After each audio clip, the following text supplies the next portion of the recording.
예수님을 만나고 또 믿으면 그 은혜를 통해서 새롭게 변화되어집니다. 그 과정이 좀 시간이 걸리기도 하고 또 순종의 과정, 또 체험의 과정, 여러 과정이 있습니다. 예수님을 만나면 예수님은 항상 말씀하시고 또 부르시고 또 해야 될 일들을 주십니다. 그럴 때 그 말씀에 순종하면 놀라운 변화가 일어납니다. 생각의 변화가 일어나고 삶의 변화가 일어나고 하는 변화가 일어납니다. 베드로가 이제 밤새도록 고기를 잡고 이제 그물을 씻고 있습니다. 근데 예수님께서 이제 많은 사람들로 인해서 베드로에게 청해서 나를 태우고 좀 띄워라. 바닷가에서 이제 좀 있게 하라. 그래서 배를 타고 복음을 전합니다. 그리고 나서 예수님께서 뭐라고 그러냐면 밤새도록 고기 잡고 이제 잡지도 못하고 그물 씻은 그런 베드로와 또 다른 사람들에게 뭐라 그랬습니까? 깊은 데 가서 그물을 내려라. 그랬을 때 베드로는 어부 출신이고 밤새도록 고기를 잡았지만 잡지 못했어요. 그런데 말씀을 듣다 보니까 예수님의 말씀의 권위 앞에 순종하는 겁니다. 내가 어부지만 밤새도록 잡았지만 한 마리도 못 잡았는데 내가 말씀에 의지해서 순종하겠습니다. 그래서 가서 그물을 던집니다. 말씀 던졌습니다. 그랬더니 그물이 찢어지도록 잡히는 거예요. 그랬을 때 다른 배에서 이제 연락을 해서 그 배를 이제 불러서 같이 고기를 싣는데 두 배가 가득 채워지는 그런 놀라운 역사가 일어납니다. 그때서 베드로가 뭐라 합니까? 나는 죄인입니다. 그때 예수님 뭐라 그랬습니까? 나를 따르라. 무서워하지 말고 이제부로는 네가 사람을 취하리라. 그러면서 나를 따르라 했을 때 베드로가 따릅니다.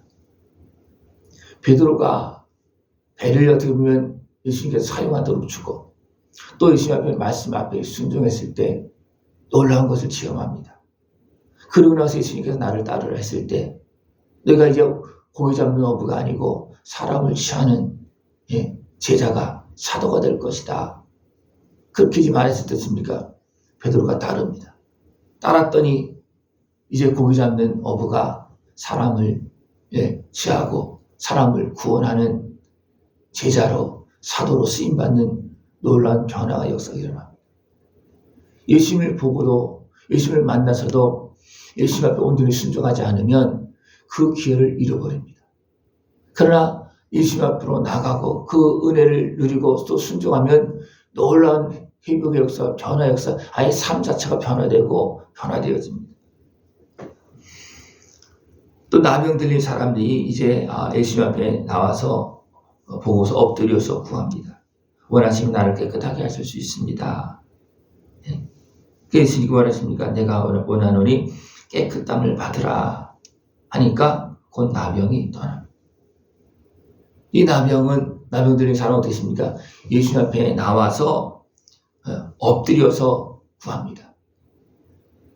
예수님은 나를 고칠 수 있습니다. 예수님께서 원하시면 나 고칠 수 있습니다. 내가 원한다. 그러니까 고침받는 거예요. 그리고 이 사람이 뭐라 합니까? 다른 사람에게 이야기하지 말고 가서 제사장에게 내 몸을 보이고 이제 깨끗하게 된 것을 이제 하나님께 감사로 예물을 드려라. 네가 그렇게 했을 때 고침받고 그냥 집으로만 돌아가면 어떻게 되겠습니까? 안 되겠죠. 제사장에게 또 하나님 앞에 나가서 보이고 하나님께 감사했을 때 그가 완전히 변화되는 겁니다.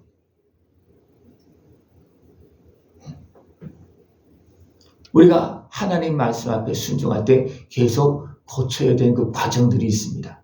그 과정을 다 거치고 나야지만 우리가 온전한 자유함을 얻을 수가 있고 온전하게 변화된 삶을 살아갈 수가 있습니다.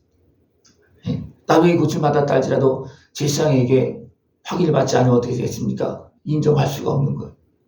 그죠? 고침을 받았어요. 근데 사람들이 인정 안 합니다. 왜? 어떻게 또 될지 모르니까. 그러나 제사장한테 확인을 받고 하나님 앞에 감사했을 때 어떻습니까? 이제 완전한 사람 앞에서 하나님 앞에서 이제 완전히 회복되어지는 그런 변화된 인생을 사는 겁니다. 또 예수님께서 이제 집에 계실 때 중풍병자를 이제 사람들이 침상에 메고 와서 예수님 앞으로 나갑니다. 그러나 사람들이 많아서 갈 수 없기 때문에 그들이 지붕에 올라가 지붕을 들고 그 중풍병을 달아내려서 예수님 앞으로 이제 가게 합니다. 그럴 때 예수님께서 그 모습을 보고 이 사람아 네 사함을 받았다. 믿음을 보시고 말씀합니다. 그랬더니 거기에 있던 서기관들과 바리새인들이 어떻게 생각합니까? 신성모독이다. 어떻게 사람이 죄를 사할 수 있느냐. 그걸 하나님만 하는 거다. 예수님께서 직접적으로 말은 안 했지만 맞다, 나 하나님이다. 내가 죄를 사할 수 있다. 병도 고칠 수 있다. 그러니까 예수님은 죄를 사하기 위해서 오셨습니다. 죄값을 치르기 위해서 오셨습니다. 그것을 믿으면 우리는 죄사함 받고 자유함을 얻고 고침을 받고 완전히 변화되어집니다. 그래서 서기관들과 바리새인들은 어떻게 합니까? 그것을 못 믿어서 계속 어떻게 합니까? 흠집을 내려고 하고 비방을 하고 계속 그렇게 합니다. 예수님께서 행하시는 그 권세의 능력을 보고서 당장은 믿어지지 않지만 순종하면 어떻게 됩니까? 그 결과들이 나타나게 되어 있습니다. 나타나면 어떻게 됩니까? 생각이 변화되어집니다. 믿음이 생깁니다. 그럴 때 진정한 그 은혜를 누려서 진정 내가 변화되어지는 모습을 볼 수가 있습니다. 또 예수님께서 세간에 앉아있는 이제 세리를 부릅니다. 나를 따르라. 지금 누구를 따르라는 겁니까? 세간에 앉아있는 사람. 이 사람은 세금을 받아서 또 그것을 통해서 됩니까? 부를 취하고 그것을 통해서 권세를 부리고 그렇게 하는 사람입니다. 그죠? 근데 나를 따르라는 거예요. 다 그걸 내려놓고 돈 잘 버는 그 자리를 내려놓고 예수님 따르라는 거예요. 근데 일어나서 따랐습니다. 따르는 정도가 아니고 예수님을 집으로 초청하고 또 친구들도 초청합니다. 그래서 함께 먹습니다. 그랬더니 서기관들 바리새인들 어떻습니까? 죄인의 집에 같이 먹는다. 저 사람이 진짜 하나님의 사람이냐? 진짜 거룩한 사람이냐? 어떻게 죄인의 집에서 그렇게 함께 먹을 수가 있느냐? 함께 할 수가 있느냐? 그게 비방합니다. 그때 예수님께서 건강한 자에게는 의사가 쓸데없고 병든 자에게 쓸데있나니 내가 의인을 부르러 온 것이 아니요 죄인을 부르러 왔다. 이 사람이 너희들이 행하는 것, 생각하는 것처럼 이 사람 죄인 맞다. 세리다. 과하게 세금을 거두고 있고 그런 거 열심히 모르는 건 아닙니다. 알겠죠? 그러나 그 사람을 이렇게 병든 사람을 마음과 생각이 병든 사람을 내가 불러서 고치기 위해서 왔다. 내가 의인을 부르러 온 줄 아냐? 나는 죄인을 부르러 왔다. 그러나 서기관과 바리새인들은 어떻게 생각합니까? 자기들은 의인이라고 생각을 하고. 그래서 예수님을 못 만납니다. 죄인을 부르러 왔는데 죄인은 예수님을 만나지만 의인은 못 만납니다. 예수님이 아무리 불러도 공경만 하지고 틈만 잡지 예수님 앞에 순종하지 않습니다. 그래서 나세렛 예수가 어떻게 우리 구주가 될 수가 있느냐? 나세렛 예수가 하는 거 우리 인정할 수 없다. 왜냐하면 나세렛 예수 자기들이 더 낫다는 거예요. 그 때문에 보고도 못 봅니다. 그래서 예수님께서 신랑 이야기를 쭉 합니다. 너희들은 왜 금식도 안 하고 막 그렇게 하고 있느냐?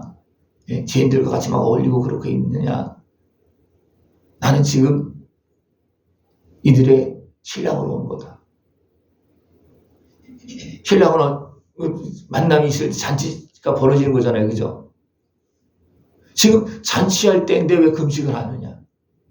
신랑을 만나서 신분이 변화되어지고 고침받고 새로워질 때인데 왜 금식하고 있느냐? 지금 서기관들과 바리새인들은 자기들은 금식하고 있다고 막 이야기하고 있는 거예요.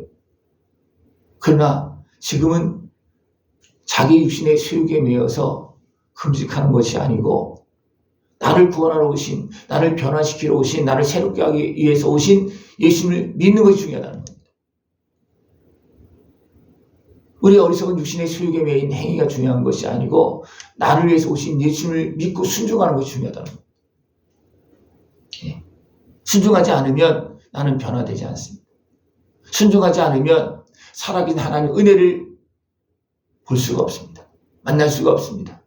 순종하는 과정 속에서 내 생각이 변화되어지고 내 몸이 변화되어지고 내 삶이 변화되어지고 우리가 변화되지 않는 모습은 내가 말씀을 듣고도 순종하지 않기 때문입니다. 내가 말씀을 듣고도 믿지 않기 때문입니다. 말씀을 믿으면 나를 위해서 십자가 지신 예수님을 믿으면 그의 피의 생명의 능력의 역사가 나를 변화시키십니다. 왜? 그 생명은 그 피는 그 보혈은 내 죄를 씻는 것이고 내 병을 고치고 나를 깨끗하게 하면서 악한 마귀를 쫓아내고 하는 그런 능력의 생명의 피입니다. 그 예수님의 십자가 은혜를 믿으면 그 앞에 나가서 무릎 꿇으면 나를 불쌍히 해달라고 이 몸을 고쳐달라고 무릎 꿇으면 다 고쳐주십니다. 다 고쳐주십니다. 그 은혜를 다 누릴 수 있는 것을 축원합니다. 그러면서 새 옷에서 한 조각을 찢어 낡은 옷에 붙이는 자가 없나니 그랬습니다. 예수님 아예 찢어서 주는 것이 아니라 옷을 다 주십니다. 그죠? 헌 옷에 구멍 났다고 새 옷에서 찢어서 헌 옷에 꼬매서 붙여놓으면 어떻게 되겠습니까? 아무리 새 조각을 갖다 붙여놔도 그건 헌 옷이에요. 그죠? 그리고 도리어 더 찢어진다고 그랬어요. 서로 안 맞아서. 그래서 예수님이 어떻게 했습니까? 아예 새 부대를 만들어서 새 포도를 준다는 겁니다. 여러분 어떻게 살기 원하십니까? 헌 나의 모습에 새 것을 담기를 원하십니까? 아니면 새롭게 되어서 완전히 새 것을 담기를 원하십니까? 그런데 사람들은요 헌 곳에 자꾸만 새 것을 자꾸만 담으려고 그런다는 사람은 그렇게 되면 쓸 수가 없고 다 부대 터진다는 거예요. 내가 새롭게 되어져서 새 것을 담아야지만 온전하게 보존되어진다는 겁니다. 그러나 사람들은 어떻게 하기를 원한다는 거예요? 자기 헌 것을 가지고 자꾸만 새 것을 담으려고 한다는 거예요. 내 더러운 옷에 구멍난 옷에 새 조각을 갖다가 자꾸만 붙여서 꼬매기를 원한다는 거예요. 그렇게 하면 안 된다는 거예요. 여러분 어떻게 하기를 원하십니까? 예수님의 은혜 안에서 새 사람이 되면 예수님 다시 온전하게 새 옷을 주십니다. 우리가 예수님의 십자가 은혜를 통해서 제사함을 받으면 깨끗하게 되면 아예 성령을 보내주고 하나님이 함께 하십니다. 여러분 어떻게 살기 원하십니까? 예수님을 온전히 믿고 만나서 또 만나서 믿든지 믿어서 만나든지 어쨌든 예수님을 만나서 그 은혜를 통해서 새롭게 되어지면 완전히 변화되어지는 것입니다. 거기에 담겨져 있는 것이 다릅니다. 하나님이 함께 하십니다. 깨어서 그 은혜를 다 누릴 수 있고 새롭게 된 변화된 그 축복과 은혜를 다 누릴 수 있는 모습 되어지길 축원합니다. 기도드리겠습니다. 하나님 아버지 감사합니다. 우리를 구원하러 이 땅에 오시어서 이 죄인을 만나주시고 죄를 정결케 하시고 하나님의 자녀로서 거룩한 하나님의 은혜를 누리며 살게 하심을 감사를 드립니다. 믿음으로 온전히 변화되어져서 하나님께서 주신 그 풍성한 은혜, 하늘의 은혜를 다 누리며 살아가는 우리 모습 되어지도록 주님 함께하여 주시옵소서. 예수님의 이름으로 감사하며 기도드리옵나이다. 아멘.